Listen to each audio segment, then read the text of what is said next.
Good morning बच्चों। बेटा पाठ 5 लोकतंत्र, इसमें हम पढ़ रहे हैं लोकतंत्र की सफलता के लिए आवश्यक परिस्थितियां या शर्तें। इसमें हमने 8 शर्तें पढ़ ली। अब 9वीं शर्त है नागरिक स्वतंत्रताएं। लोकतंत्र की सफलता के लिए आवश्यक शर्तें या परिस्थितियों में नागरिक स्वतंत्रताएं। तो लोकतंत्र में नागरिक स्वतंत्रताएं होना आवश्यक है। ये भी एक शर्त है कि नागरिकों को जो है विचार अभिव्यक्ति की स्वतंत्रता, सभा संगठन करने की स्वतंत्रता होनी चाहिए, तभी वो जो है लोकतंत्र का प्रयोग कर सकते हैं। देखो, लोकतंत्र सीमित शासन के सिद्धांत को मानता है, जिसका अर्थ है संविधान द्वारा नागरिकों के मौलिक स्वतंत्रताएं प्रदान की जानी चाहिए और इन स्वतंत्रताओं की रक्षा का प्रबंधन भी किया जाना चाहिए। देखो, सीमित शासन का मतलब ये होता है कि लोकतंत्र में सीमित शासन होता है जो संविधान के अनुसार किया जाता है और नागरिकों को संविधान के अनुसार स्वतंत्रता का अधिकार दिया होता है, जो शासन पर नियंत्रण रखते हैं नागरिक स्वतंत्रता के अधिकार से। वो हो गया एक सीमित साधन। अगर ये नहीं होता, संविधान नहीं होता या नागरिकों को स्वतंत्रता नहीं होती विचार अभिव्यक्ति की या इनके सभा संगठन करने की, तो शासन क्या हो जाता? असीमित, यानी कोई सीमा ही नहीं ना, जो सत्ता में आते लोग अपनी मनमर्जी करते। तो ऐसा नहीं है। लोकतंत्र में संविधान के अनुसार कार्य करना होता है और नागरिकों को स्वतंत्रताएं दी होती है। स्वतंत्रताओं की रक्षा का प्रबंधन भी किया जाता है। क्या है नागरिकों की स्वतंत्रता की रक्षा का प्रबंधन? न्यायपालिका। देखो, नागरिक स्वतंत्रताओं का अर्थ है कि नागरिकों को विचार प्रकट करने की, अंडरलाइन करो, नागरिकों को कौन कौन सी स्वतंत्रताएं हैं? विचार प्रकट करने की, संगठन बनाने की, सभा करने की तथा शांतिपूर्ण आंदोलन करने की स्वतंत्रताएं प्राप्त होनी चाहिए। और है अपने देश के नागरिकों को मौलिक स्वतंत्रताओं का निष्कर्ष है कि नागरिकों को सरकार की उन सभी नीतियों एवं कार्यों की शांतिपूर्ण आलोचना करने का अधिकार होना चाहिए जिन्हें वे लोकतंत्र व सामान्य हित के विरुद्ध समझते हैं। यह स्पष्ट ही है कि नागरिक मौलिक स्वतंत्रताओं के प्रयोग के लिए जनमत निर्माण के साधनों का स्वतंत्र होना भी जरूरी है। हमने पढ़ा था नागरिक अपने विचार कैसे प्रकट करेंगे? जनमत निर्माण के साधनों से। तो जनमत निर्माण के साधन भी स्वतंत्र होने चाहिए और नागरिकों को भी स्वतंत्रता होनी चाहिए और उनकी स्वतंत्रता की रक्षा के लिए जो व्यवस्था भी होनी चाहिए, वो भी है हमारे न्यायपालिका। अगर नागरिकों की स्वतंत्रता का हनन होता है तो वो जो है न्यायपालिका की शरण में जा सकते हैं और तभी लोकतंत्र सफल होता है। अगला है लिखित संविधान और लोकतांत्रिक परंपराएं। ये भी ना जो है लोकतंत्र की सफलता के लिए आवश्यक है। लिखित संविधान कैसा होना चाहिए? लिखित होना चाहिए। हमारा संविधान लिखित है, लिखित होना चाहिए जिससे कि कोई अपनी बात से मुकर न सके।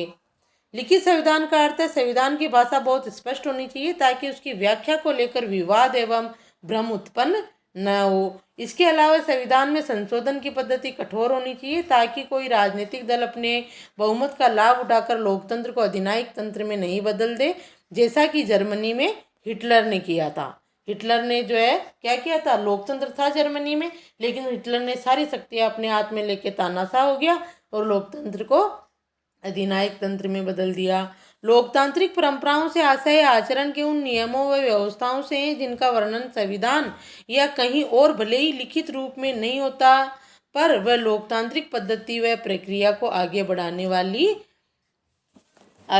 वाली होती है और जिन पर लगभग सर्वदलीय सहमति बनती है। यानी जो भी लोकतंत्र की परंपराएं हैं वो जो है सब सर्वदलीय सहमति से होनी चाहिए, जिससे कि सब लोग उसे मान सके और संविधान में जो प्रारूप है वो लिखित में होने चाहिए।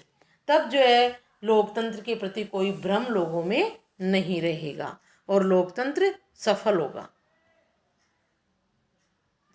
अगला देखो, स्वतंत्र व शक्तिशाली न्यायपालिका। इसका भी होना आवश्यक है। स्वतंत्र और शक्तिशाली न्यायपालिका होनी चाहिए लोकतांत्रिक देशों में, जो नागरिकों के अधिकारों की भी रक्षा करती है और व्यवस्थापिका और कार्यपालिका को निरंकुश होने से भी बचाती है।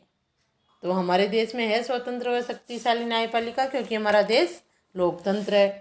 लोकतंत्र का आधार संविधानवाद है, जिसका अर्थ है कि लोकतंत्र में सरकार को निरंकुश सत्ता प्राप्त नहीं होती है, अपितु उसे अनिवार्य रूप से संवैधानिक मर्यादाओं और सीमाओं को स्वीकार करना होता है। यानी लोकतंत्र में शासन किसके अनुसार चलता है? संविधान के अनुसार। लोकतंत्र की सफलता के लिए एक शक्तिशाली, अब आप इसका वर्णन अगर आ जाए तो यहीं से करना बेटा, वो संविधानवाद का आ गया, पिछला वाला पॉइंट था ना लिखित संविधान, यहाँ से लगा लो आप। अगर आपके 4 नंबर का क्वेश्चन पूछा जाए कि स्वतंत्र व शक्तिशाली न्यायपालिका लोकतंत्र को किस प्रकार सफल बनाती है, तो आप यहाँ से वर्णन करो।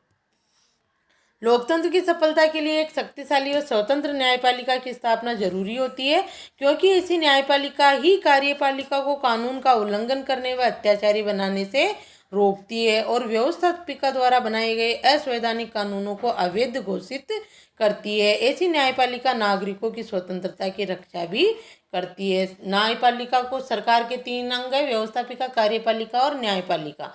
तो व्यवस्थापिका और कार्यपालिका में तो घनिष्ठ संबंध है। व्यवस्थापिका कानून बनाती है, कार्यपालिका उन कानूनों को क्रियान्वयन करती है, लेकिन न्यायपालिका को इनसे अलग रखा गया है जिससे कि वो स्वतंत्र और निष्पक्ष न्याय कर सके। अगर कार्यपालिका व्यवस्थापिका ने कोई ऐसा कानून बना दिया जो जनहित में नहीं है, तो न्यायपालिका उसको असंवैधानिक घोषित कर सकती है और नागरिकों के अधिकारों की रक्षा भी करती है। अगर कि नागरिकों के अधिकारों का हनन होता है तो नागरिक जो है न्यायपालिका की शरण ले सकते हैं। तो स्वतंत्र और निष्पक्ष और शक्तिशाली न्यायपालिका जो है लोकतंत्र को सफल बनाती है। अगर न्यायपालिका नहीं हो तो कहाँ जाए अपनी फरियाद करने। अगला है योग्य व निष्पक्ष कर्मचारी तंत्र। ये भी लोकतंत्र की सफलता का आवश्यक शर्त है कि जो कर्मचारी उसमें है वो जो है योग्य और निष्पक्ष होने चाहिए। नौकरशाही, इसमें नेता नहीं है, नौकरशाही जो काम करने वाले। नेता तो क्या करते हैं, व्यवस्थापिका कार्यपालिका कानून बना के उनको लागू करवा देती है, लेकिन काम तो कौन करते हैं? ये अपने RS IAS अफसर जो होते हैं ये लोग करते हैं। अब शिक्षा के लिए कितना ही कानून बना दे, पढ़ाएंगे तो कौन? अध्यापक स्कूल के। तो वो नौकरशाही भी योग्य और निष्पक्ष होनी चाहिए। लोकतंत्र में जनप्रतिनिधियों द्वारा बनाई गई नीतियों को कर्मचारी तंत्र ही लागू करता है, यानी सरकारी नौकर जो होते हैं वो। लोकतंत्र की सफलता के लिए जरूरी है कि कर्मचारी तंत्र न केवल प्रशासनिक दृष्टि से अपने कार्य में कुशल होना चाहिए, अपितु उसे आम जनता के लिए सेवाभावी भी होना चाहिए। उसे सदैव दलगत राजनीति से तटस्थ और निष्पक्ष रहना चाहिए।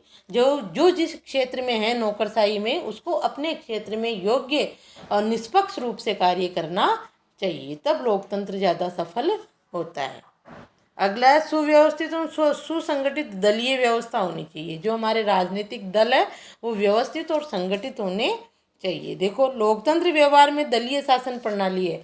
दलीय शासन प्रणाली भी अलग अलग देशों में अलग अलग होती है, जैसे एक दलीय शासन प्रणाली, द्विदलीय शासन प्रणाली और बहुदलीय शासन प्रणाली। हमारे देश में बहुदलीय शासन प्रणाली है जो लोकतंत्र को और अधिक सफल बनाती है। एक दलीय में तो वही एक ही दल सत्ताधारी होता है हर बार, द्विदलीय में भी कभी ये आ जाएगा और कभी ये आ जाएगा। बहुदलीय में लोकतंत्र ज़्यादा सफल है। अतः लोकतंत्र की सफलता राजनीतिक दलों की नीतियों, कार्यक्रमों व निष्ठा पर निर्भर करती है। लेकिन राजनीतिक दलों की नीतियाँ, कार्यक्रम और निष्ठा जो है अपने दल के प्रति न होकर देश के प्रति निष्ठा होनी चाहिए इनकी। लोकतंत्र की सफलता के लिए जरूरी है कि राजनीतिक दलों का निर्माण स्वस्थ आधार पर हो। उनका संगठन क्षेत्रीय, भाषाई तथा सांप्रदायिक आधार पर नहीं होना चाहिए, अपितु राष्ट्रीय आधार पर होना चाहिए, है ना। जो राजनीतिक दल है वो राष्ट्रीय आधार पर होने चाहिए, उनमें देशभक्ति की भावना होनी चाहिए, दलीय भावना नहीं होनी चाहिए। इसका अर्थ है कि राजनीतिक दलों का निर्माण राष्ट्रीय स्तर की आर्थिक एवं राजनीतिक समस्याओं को लेकर होना चाहिए। इसके अलावा राजनीतिक दलों के संचालन में आंतरिक लोकतंत्र होना चाहिए। राजनीतिक दलों में भी आंतरिक लोकतंत्र होना चाहिए। राजनीतिक दलों के लोग भी स्वतंत्र होने चाहिए और छोटे से छोटे व्यक्ति के पास भी, दल का अगर वो सदस्य है तो उसके पास भी शासन की शक्ति होनी चाहिए, उसको ही कहेंगे आंतरिक लोकतंत्र। समय समय पर दलों में आंतरिक चुनाव होने चाहिए। उन्हें अनुशासनहीन व दल बदलुओं को अपना सदस्य नहीं बनाना चाहिए। जो एक दल को छोड़कर दूसरे दल में चले जाए ऐसे लोगों को सदस्य नहीं बनाना चाहिए। अनुशासनहीन भी नहीं होना चाहिए जो दल का नेता है वो। तो इस तरह स्वस्थ और सुव्यवस्थित सुसंगठित दलीय व्यवस्था होनी चाहिए। और दल के अंदर क्या होना चाहिए? आंतरिक लोकतंत्र भी होना चाहिए। ये नहीं कि दल के बड़े बड़े नेताओं ने नीतियाँ बना ली, छोटे नेताओं को, छोटे लोगों को, कार्यकर्ताओं को उनको कुछ पता ही नहीं हो, ऐसा भी नहीं होना चाहिए। आंतरिक चुनाव भी होने चाहिए। जैसे है ना, भाजपा अध्यक्ष है, राष्ट्रीय कांग्रेस के अध्यक्ष है, वो दलीय नेता ही है, उनके लिए भी। अब देखो, योग्य तथा निष्ठावान राजनेता, ये लोकतंत्र की सफलता की बहुत ही महत्वपूर्ण आवश्यक शर्त है। जैसे शिक्षित और जागरूक जनता है ना, वैसे योग्य और निष्ठावान राजनेता का होना भी जरूरी है। जब जनता जिन नेताओं को चुनेगी वो योग्य होंगे, निष्ठावान होंगे, शासन कार्य तो वही करते हैं ना सारा, तभी जो है लोकतंत्र सफल होगा। देखो, लोकतंत्र की सफलता के लिए योग्य, बुद्धिमान तथा लोकतंत्र में निष्ठा वाले राजनीतिज्ञों का होना जरूरी है। वो लोकतंत्र के अनुसार शासन करे, भ्रष्ट नहीं होने चाहिए। वो ऐसे राजनीतिज्ञ ही राष्ट्रीय समस्याओं को शांतिपूर्ण व लोकतांत्रिक हल ढूंढने में समर्थ होते हैं। यदि राजनीतिज्ञ भ्रष्ट, अवसरवादी, झूठे, सत्ता के लोभी, समर्थकों को अनुचित लाभ पहुंचाने वाले तथा कुत्सित भावनाओं को भड़काने वाले होते हैं, तो लोकतंत्र को भीड़ तंत्र में बदल देते हैं और देश के सामने नेतृत्व का संकट पैदा हो जाता है। ठीक है, तो इस तरह आपको पता होगा अपने देश में जैसे मोदी है, प्रधानमंत्री बिल्कुल ऐसे ही नेता है, योग्य और निष्ठावान नेता है। राष्ट्र के प्रति उनकी भावना है, उनमें जो है भ्रष्टाचार, अवसरवादी, झूठे या अपने समर्थकों को, अपने लोगों को आगे बढ़ा दे, ऐसी कोई भावना नहीं है। अगर ऐसा होता है तो लोकतंत्र क्या हो जाता है, एक भीड़ तंत्र हो जाता है। जैसे उनके जो नेता लोग हैं, उनके परिवार के लोग ही राजनीति में आते जाएंगे, ऐसा नहीं होना चाहिए।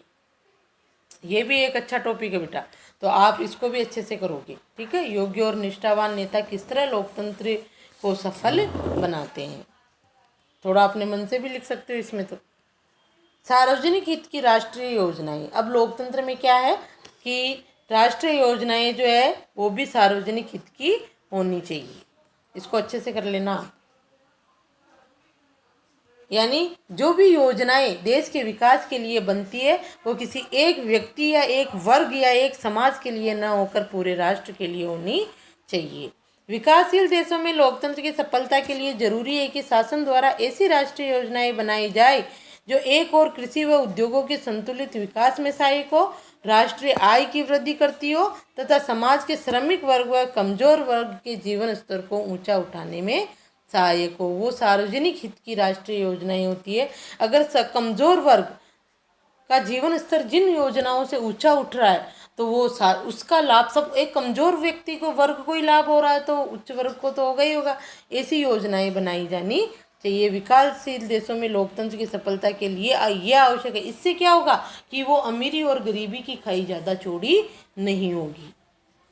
आधारभूत मामलों में राष्ट्रीय सहमति, ये भी लोकतंत्र की सफलता की आवश्यक शर्त है। लोकतंत्र की सफलता के लिए ये अत्यंत जरूरी है कि आधारभूत मामलों पर समाज के बहुसंख्यक व अल्पसंख्यक वर्गों तथा राजनीतिक दलों में सहमति हो। यानी आधारभूत, जो भी राष्ट्र के विकास के आधारभूत मामले हैं उनमें जो है क्या जरूरी है कि बहुसंख्यक जो लोग और अल्पसंख्यक वर्ग जो है और राजनीतिक दल जो है उन सब में आपसी क्या होनी चाहिए, सहमति होनी चाहिए। जैसे आधारभूत में क्या होता है कि प्रत्येक 5 साल बाद चुनाव होने चाहिए, तो वो होने चाहिए। इस तरह से ये हो गया आपका पाठ पूरा।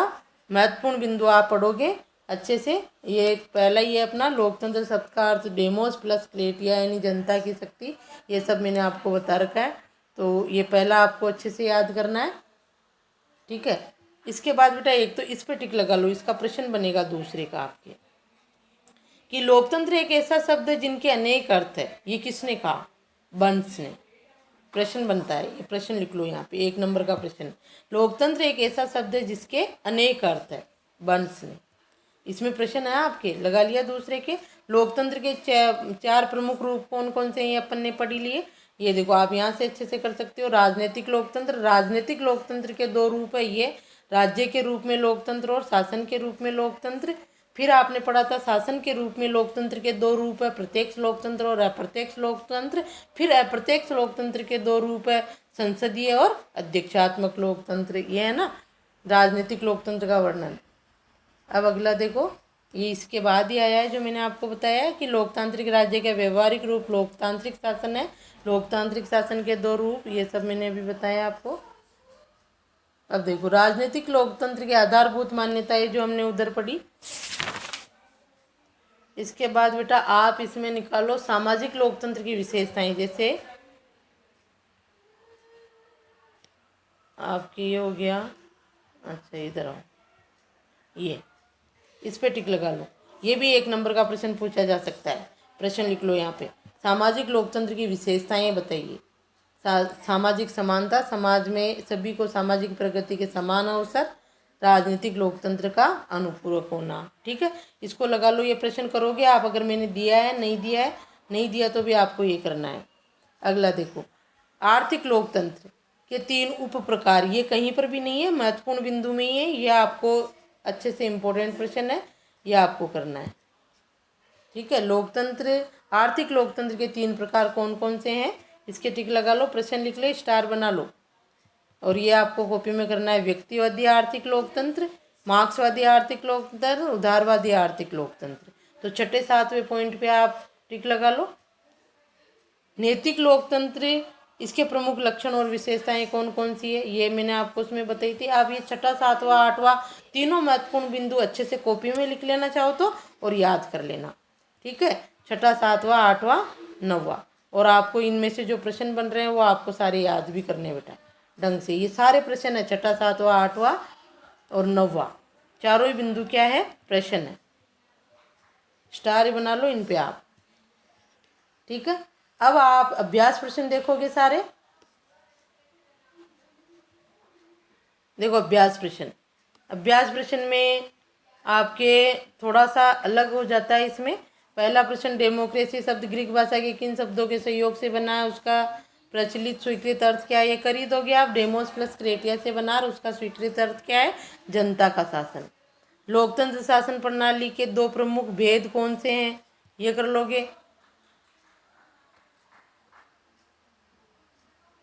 लोकतंत्र शासन प्रणाली के 2 प्रमुख भेद यानी प्रकार, वही प्रत्यक्ष और अप्रत्यक्ष लोकतंत्र। उदारवादी प्रतिनिधि लोकतंत्र शासन प्रणाली के 2 प्रमुख प्रकार कौन से हैं, इसमें आएगा संसदीय व अध्यक्षात्मक। ठीक है, इसमें तो आपके शासन के 2 भेद में तो प्रत्यक्ष और अप्रत्यक्ष लोकतंत्र आ जाएगा। इसमें अप्रत्यक्ष लोकतंत्र के 2 मुख्य प्रकार कौन से हैं, संसदीय और अध्यक्षात्मक। यह है लोकतंत्र के एक रूप। सामाजिक लोकतंत्र का क्या अर्थ है, तो सामाजिक लोकतंत्र का अर्थ बताना है आपको कि जहाँ पर जाति, भाषा, लिंग किसी के आधार पर भेदभाव न किया जाए, वही 1 नंबर के अनुसार। आर्थिक लोकतंत्र से आप क्या समझते हैं, उसमें ये 8वां बिंदु भी आप इसके बारे में लिख सकते हो कि इसमें जो है व्यक्ति की गरिमा का सम्मान किया जाता है, जो भी। अब इसमें बनाओ आप, ये 6ठा प्रश्न है, इस पे बनाओ, टिक लगाओ इसके, ये करना आपको। लोकतंत्र के बहुलवादी सिद्धांत एवं दृष्टिकोण की आलोचना के 2 तर्क दीजिए। ये जो मैंने प्रश्न भेजे हैं उनमें है ये, और अगर नहीं हो तो आप मुझे बता देना। ठीक है, लोकतंत्र के विशिष्ट अभिजन वर्गीय सिद्धांत के लोकतांत्रिक होने के बारे में क्यों संदेह है, ये इन दोनों प्रश्नों के आप टिक लगा लो। ठीक है, और ये आपको करने हैं, नहीं मिले तो मुझे बता देना, वैसे मैं भेज दूंगी। 6, 7वां। ठीक है, ये दोनों ही प्रश्न आपको, इन पे भी स्टार बना लो, ये आपको करने हैं। पीछे के सारे वैसे तो होंगे उसमें भेजा, उसमें लोकतंत्र के विशिष्ट अभिजन वर्गीय सिद्धांत के लोकतांत्रिक होने के बारे में क्यों, ये हो गया। लोकतंत्र शासन के किन्हीं 3 गुणों का इंगित कीजिए, तो कौन से भी, कोई से भी 3 पॉइंट लिख देना आप, बस 7, 8 पॉइंट है। ठीक है,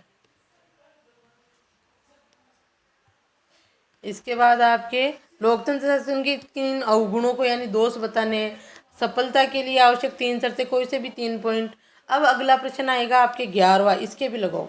भारत में लोकतंत्र के संचालन के मार्ग में 3 प्रमुख बाधाओं को अंकित कीजिए। तो भारत लोकतंत्र के संचालन के मार्ग में 3 बाधाएं कौन कौन सी है, लिख लो, मैं बोल रही हूँ। इसमें आएगा आपके जातिवाद, भ्रष्टाचार, सांप्रदायिकता। ये 3 बाधाएं हैं, जातिवाद, भ्रष्टाचार और सांप्रदायिकता। सांप्रदायिकता का मतलब वो हिंदू मुस्लिम धर्म के आधार पर जो लड़ते हैं वो।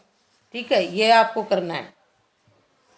लगा लिया 11वां, 11वें पे टिक लगा लिया, उत्तर लिख लिया। बाधाएं कौन कौन सी है, जातिवाद, भ्रष्टाचार और सांप्रदायिकता। अगला है प्रश्न, ये भी आपको करना है। ऐसे 3 तथ्यात्मक तर्क दीजिए जो भारत के लोकतंत्र के उज्जवल भविष्य को प्रकट करते हो। ऐसे 3 तथ्यात्मक लघुत्रात्मक प्रश्न है बेटा, इसमें आपको वर्णन भी करना है। ठीक है, और इन सब में ये लघुत्रात्मक एक एक नंबर के नहीं है, इन सब में वर्णन करना है आपको। 4 अंक का आ सकता है इनमें से भी कोई, मैंने ध्यान नहीं दिया पहले। अब इसमें देखो 3 तथ्यात्मक तर्क दीजिए जो भारत के लोकतंत्र के उज्ज्वल भविष्य को प्रकट करते हो। इसमें आपके उज्ज्वल भविष्य के लिए जो है जैसे धर्मनिरपेक्षता आएगा, सामाजिक समानता आएगा, राजनीतिक जागरूकता, इनके प्रश्न मैं भेज दूंगी आपको। ठीक है, एक बार आप सारे प्रश्न उत्तर देखना, जो समझ नहीं आए वो पूछना, मैं भेज दूंगी। ठीक है, लेकिन जो मैंने बताया आपको 6ठा 7वां 11वां 12वां, और इसमें निबंधात्मक प्रश्नों में एक थोड़ा दूसरा भी है, इस पर भी आप स्टार बना लो। ठीक है, ये चैप्टर कंप्लीट है। इसके प्रश्न उत्तर किसी में भी कोई भी समस्या हो, अभ्यास प्रश्नों में भी आप पूछ लेना।